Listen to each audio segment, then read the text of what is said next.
ज्ञानियों, मैं पढ़ाई कम करता था, लेकिन आचार्य महाराज को देखता था। आप जैसे विद्वान जब आते थे, मैं उनके कक्ष से बाहर नहीं होता था। ये आंसू क्यों गिर रहे थे? एक एक पंक्ति वर पंक्ति दृश्य सामने आ रहे थे। प्रथम बार 16 वर्ष की उम्र में मैं उनके पास पहुंचा। बराशों भिंड में उन्होंने ऐसे हाथ पकड़ लिया। वो समझ रहे थे कि बच्चा समझ नहीं रहा, पर मैं भी समझ रहा था, ये मेरी हाथ की रेखाएं देख रहे हैं। और फिर कहा आप घर जाओ। मैंने कहा स्वामी, कई भवों से इंतजारी थी घर जाने की, घर आ चुका हूं, अब कारागृह मत भेजो।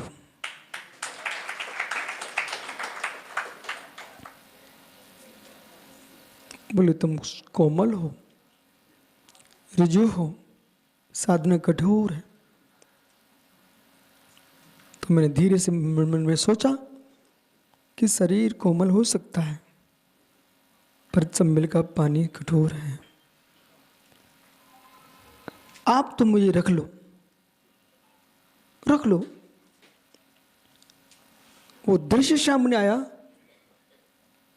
प्रोफेसर साहब, एक मां बोलती है तुम नंगे घूम रहे हो, हमारे बच्चे को नंगा करने आ गए हो। मतलब गुरु कितना सहन कर लेता है। वो सामने के बाहर सहन कर रहे थे, लेकिन दुलार धर बरसा रहे थे। उनके पास जब से आया हूं, कोई दूसरे की याद ही नहीं है।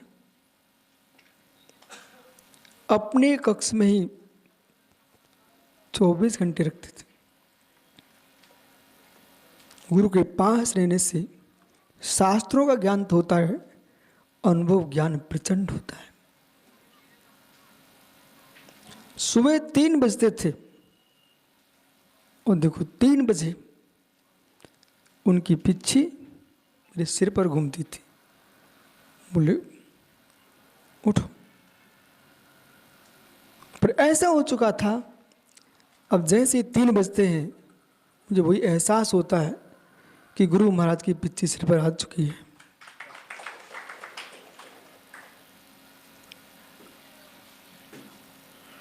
मतलब जितना उनके कमरे में मैं रहा हूं, कोई भी नहीं रहा। दीक्षा के बाद भी क्षुल्लक दीक्षा दी का साथ में हार करने चलना, निरंतर अपने साथ ले जाते थे। एक सज्जन ने पूछ लिया भिंड में कि आप क्षुल्लक जी को साथ में लेके जाते हो? बोले आपको मालूम, जिस घर से आया है बच्चा ऋजु है, शर्मता है, आहार नहीं कर पाएगा। गुरु वही है जो माँ पिता की याद न ले देने पाए, उसका नाम गुरु है।